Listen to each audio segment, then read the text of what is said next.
আপনি যখন সমস্ত কাজ বা সেরে ফ্রেশ হয়ে নেওয়ার চিন্তা ভাবনা করবেন, ঠিক তখনই যদি আরেকটা কাজ এসে পড়ে তখন আসলে কীরকম খারাপটা লাগে বলেন তো। আসসালামু আলাইকুম, সবাই কেমন আছেন? আশা করি আল্লাহর রহমতে সবাই ভালো আছেন। তো এই যে সকালবেলা এই থালাবাটি ধুয়ে পরিষ্কার করে নিতেছি, আর তার সাথে আজকে চিন্তা করলাম বেসিন থেকে শুরু করে রান্নাঘরের তাক থেকে শুরু করে চুলা সমস্ত কিছু আজকে রান্নার আগে ধুয়ে পরিষ্কার করে নেব, কারণ রান্না করার পরে আসলে অতটা এনার্জি থাকে না ভালোভাবে পরিষ্কারের জন্য। তো আজকে চিন্তা করলাম না, রান্না শেষ হওয়ার আগে কিন্তু এই রান্না করার আগেই কিন্তু এগুলি পরিষ্কার করে নেব। তো যাই হোক, মোটামুটি আমার এগুলি ধোয়া শেষ। এবার আমার চুলাটা পরিষ্কার করে নিতেছি, আর চুলাটা আসলে দু একদিন দেরি হলে কিন্তু অনেকখানি ময়লা হয়ে যায়। তো এখানে কি রান্না করব, তার জন্য আমি কাতল মাছের মাথা আর মাছ নিয়ে নিয়েছি। আর এই তো এই ডিমগুলি সকালবেলা নিয়ে আসা হয়েছে, একজনকে বলছি দেওয়ার জন্য। তো ও হাঁসের ডিম এবং মুরগির ডিম দুটোই দিয়েছে। আর এই হাঁস মুরগির ডিমই কিন্তু, দেশি হাঁস মুরগির ডিমই কিন্তু অনেকখানি ময়লা লেগে থাকে। তো তার জন্য চিন্তা করলাম না, এগুলি পরিষ্কার করে পানিটা ছাড়িয়ে নেব, তারপর ফ্রিজে রেখে দেব। আর আসলে বর্তমান সময়ে কিন্তু দেশি মুরগির ডিম, হাঁস মুরগির ডিম পাওয়া আসলে দুষ্কর, খুব রেয়ার। অনেক খোঁজাখুঁজির পর কিন্তু আসলে হাঁস মুরগির ডিম পাওয়া যায়।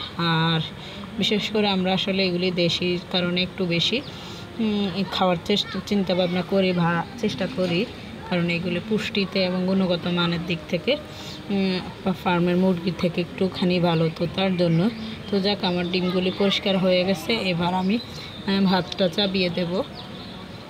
তো ভাতের পানি বসিয়ে দিলাম। এরপর আমি চাউলটা ধুয়ে তারপর বসিয়ে দেব। তারপর আস্তে আস্তে কি রান্না করব আর সবটা গুছিয়ে নেব। তো যাক, এখানে তো আমি মাছটা ভিজিয়ে নিলামে, মাছটাও বরফ ছাড়া হয়ে গেছে। এরপর তো এবার সবার জন্য ডিম সিদ্ধ করে নিলাম। তারপরে ডিম সিদ্ধগুলি সবাইকে দিয়ে তারপর কি রান্না করব, রান্নাটা চাপিয়ে দেব। তো আসলে অনেকগুলি কাজ থাকে আসলে।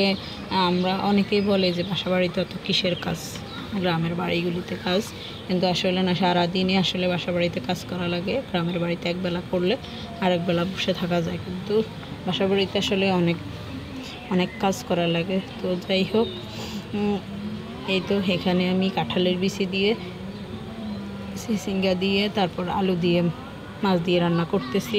আর যে কাতল মাছের মাথাটা আমি ভিজিয়ে নিয়েছি, সেটা দিয়ে আমি আজকে সিমের বিচি রান্না করব। কালকে যে সিমের বিচিগুলি রান্না করছি তার সাথে এগুলি কিন্তু রয়ে গেছে। তো চিন্তা করলাম এগুলি যদি রেখে দিই তাহলে নষ্ট হয়ে যাবে। তো তার জন্য চিন্তা করলাম না, এগুলি দিয়ে কাতল মাছের মাথা দিয়ে রান্না করে নেব। আর এই তো রান্নাবান্না সমস্ত কাজ গুছিয়ে নেওয়ার পর আবার নিয়ে আসা হলো মাছ। তো কী করব, এগুলি তো করতে হবে। আজ এই পর্যন্ত, আল্লাহ হাফেজ।